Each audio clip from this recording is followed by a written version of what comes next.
देखिए अब ये दूसरा नंबर उदाहरण है। इसमें बोल क्या रहा है कि एक समलंब है। समलंब कैसा होता है, ध्यान समझिए। समलंब में दो समांतर भुजाएं होती है, दो समांतर भुजाएं होती है।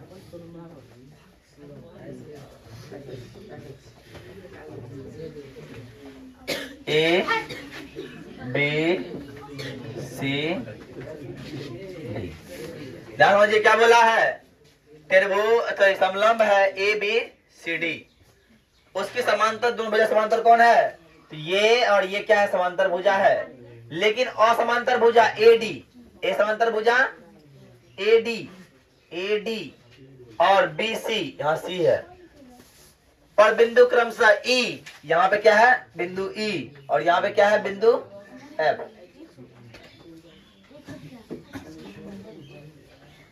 बिंदु ई और एफ इस प्रकार स्थित है कि ई एफ भुजा ए बी के समांतर हो जाती है। यहां तक बात बोला है। तो जो बात बोला वो बात को हम लिख देते हैं। माना कि समलंब ध्यान जिसका यहां नहीं समझ में नहीं आएगा, और सारा क्वेश्चन भैया बता रहे हैं, सब प्रीवियस में पूछा गया है इसलिए बता रहे हैं। माना कि समलंब ए बी सी डी में ए बी समांतर डी सी है ना, तथा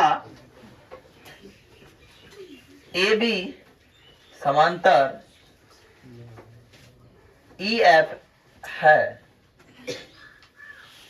बात चलो है, इतना बातों को पता है। सिद्ध करना है, क्या सिद्ध करना है,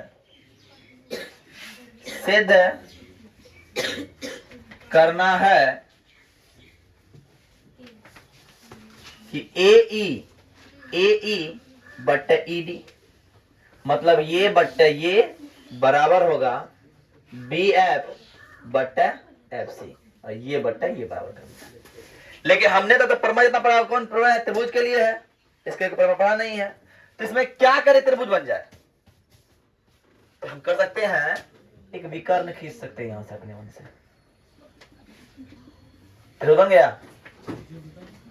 त्रिभुज दिख रहा है, तो त्रिभुज इसमें दिख रहा है, तो त्रिभुज। अब आते हैं तो ये जो खींचे क्या बोलते हैं, ये खींचना ही कहलाता है। रचना देवी अपने मन से जो खींचे लाए हैं इसे बोलते हैं रचना।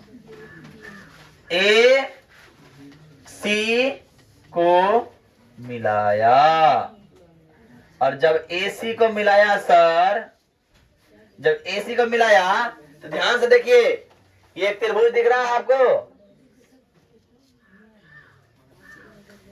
ए बी सी, और यहां पे एक समांतर भुजा, इसका नाम है ओ एफ। ध्यान समझिए।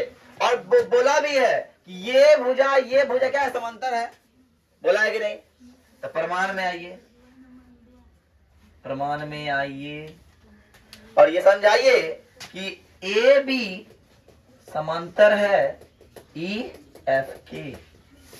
ए बी समांतर है ई एफ के, इसीलिए सर क्या हो जाएगा, ए ओ बट्टा ओ सी और बी एफ बट्टा एफ सी। समीकरण नंबर। अब पुनः आपको त्रिभुज दिखता होगा, दिख रहा है त्रिभुज, नहीं दिख रहा है तो देखो, नहीं दिख रहा है तो देखो, ए डी सी ई ओ, अरे दिख रहा है कि नहीं। अब बोला है कि जब ये समांतर इसके है और ये समांतर ये समांतर होगा, नहीं तो नहीं, इसलिए पुनः हम कह सकते हैं कि डी सी समांतर ई एफ।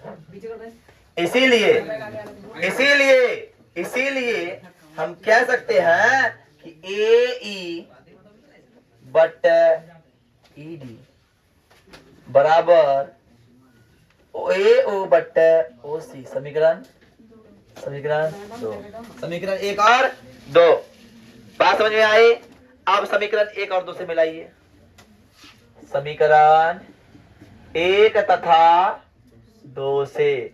आपको दिखता होगा कि समीकरण 1 में भी ये है, समीकरण 2 में भी ये है। ये तो क्या हो गया, खत्म। क्या बचा, क्या बचा जी? नहीं नहीं, ये नहीं, ये है। क्या बचा अपने पास, ए ई बटा ई डी बराबर बी एफ बटा एफ सी। बोलो भैया, यही प्रूव करना था कि नहीं? हमने प्रूव कर दिया। उतारिए, अब नेक्स्ट की ओर हम बढ़ेंगे।